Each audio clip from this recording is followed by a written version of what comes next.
Unlike most disciplines, learning a musical instrument is a lot of solo study.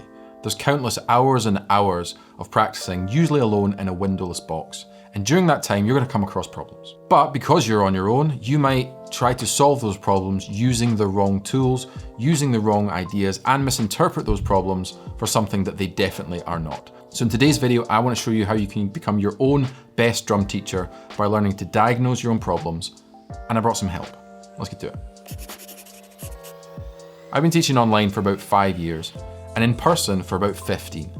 One thing I love about teaching people is giving them long-lasting solutions to problems that they're going to encounter throughout their entire drumming life. In all that time, I've noticed that there are only ever really two types of problems: conceptual and technical. A conceptual problem is one of understanding, or a lack thereof. A technical problem is one of a lack of ability or technical facility. Everything starts as a conceptual problem. Doesn't matter whether it's something simple like holding the sticks, playing your first beat, even playing jazz. Everything starts as a conceptual problem. And the way to solve that is to get more information, more data. So when you first started playing, you didn't know how to hold the sticks, and hopefully your teacher or even YouTube showed you the correct way to hold the sticks. You took a problem that was one of understanding, you gained knowledge, and you solved that problem. Once you have all that information, the conceptual problem morphs itself into a technical one.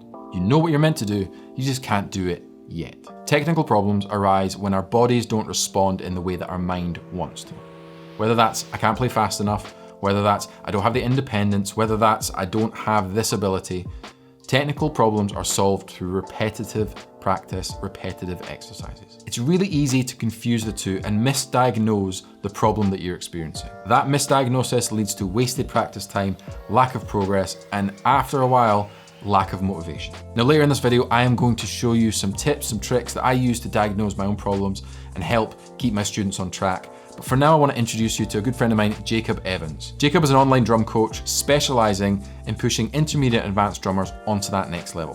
So I thought, who better to ask to contribute to this video? So here's Jacob, let's listen to his thoughts. What's up, Jacob Evans here. Thank you so much today for inviting me on the channel to have a chat about diagnosing problems, right? This is a very important thing as a drummer, is for you to be able to figure out exactly what it is that you should be working on and what you should be prioritizing in your practice. So the first thing I want to touch on is that there is an overwhelming abundance of information available to you online for things for you to practice on the drums, right? Now, it can be a little bit overwhelming at times, and what we need to do is to figure out a way for you to sort of cut through the noise and narrow down a few key areas that you really need to improve, right? Now, the first place to start is with genre, okay? It's very important that you narrow down your sort of,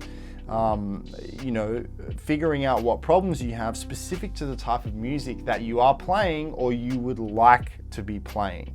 This is important because different genres are going to sort of ask for slightly different coordinational vocabularies and that sort of thing. So it really matters that you're picking one thing and you're focusing on it. It's not a good idea for you to be sort of picking all these different areas, like, oh, I want to get better at rock and I want to get better at Latin and I want to, do a bit of jazz.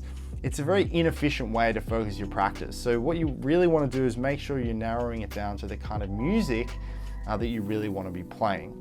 Now, the next thing to do is to think about in which scenarios in that genre or those specific songs that you may be playing, whether it's live or whether it's drum covers, and what are the areas for you that, you struggle with? Like, is it keeping time confidently for a song? Is it transitioning between, grooves and fills? Is it having the facility to play the fills that you hear in your head during the song? Really start asking yourself these questions about, what's the most common thought that you may have about some kind of deficiency that you feel like you have in a musical situation. This is very key to emphasize because it's important to start here, because before we start looking at solutions, we want to make sure that those solutions are relevant to the type of problem that you're having. So then what you want to do is you want to ask yourself, what type of problem is it? Now, this is a bit more of a nuanced point, but for instance, you may feel as though something is a mechanical limitation, right? There's something that you know, your hands just won't do, whether it's due to lack of technique or whether it's due to perhaps, you know, maybe you've been playing for a long time and you're not quite where you used to be. They fall into these different categories, you know. So there could be some kind of mechanical limitation. It could be some kind of coordinational limitation. Perhaps, you know, in a song, you're thinking that you want to keep some part going and then you want to vary something underneath, but everything falls apart because you don't have this sort of coordinational facility to really express what's in your head and express the vocabulary that you've learnt fluently. Another category of problem is some kind of oral limitation. You know, maybe you find it difficult to really hear accurately whether or not you're playing in time, or be able to hear subdivisions, you know, at a fast enough speed that you can really convey the ideas that you want to convey. So there's just a few different types of problems that you might have. And again, it's going to guide what type of exercises you're going to do to actually overcome that particular issue.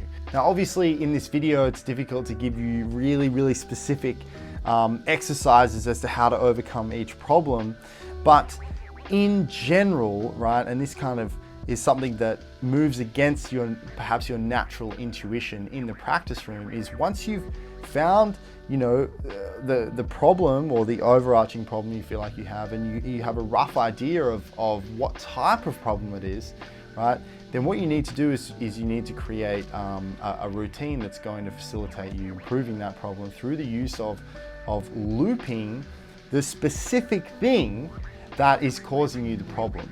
There's a very common tendency for when you sit down in the practice room to do the things that feel good, right? If something's coming together and you want to do it more and more, right? If something feels good in the practice room, it's an indication that you don't need to really spend time on it because it's working, right? The time in the practice room should be spent on these problems, on these key areas, right? So if you identify a problem, that should take up the majority of your practice time. It's not practicing things that you can already do or that you already feel good doing because they're already in there, right? You need to prioritize the practice time to actually overcome that specific problem, whatever it may be. Thanks so much for having me on, Dave, to drop my 2 cents on the topic. And with that said, I'll see you soon. So now you've got the theoretical side of this. Let's get practical.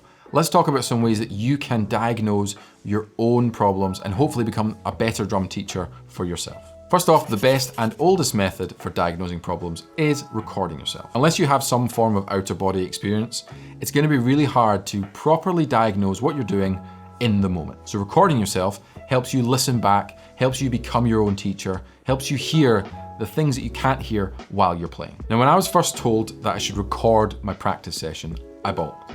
I was like, hang on, I'm meant to record 4 hours of my practice session and listen back to 4 hours? That's 8 hours. That seems like a waste of time. The kind of thing you should do is just record the end section. Maybe a little bit at the end of each little chunk that you're working on.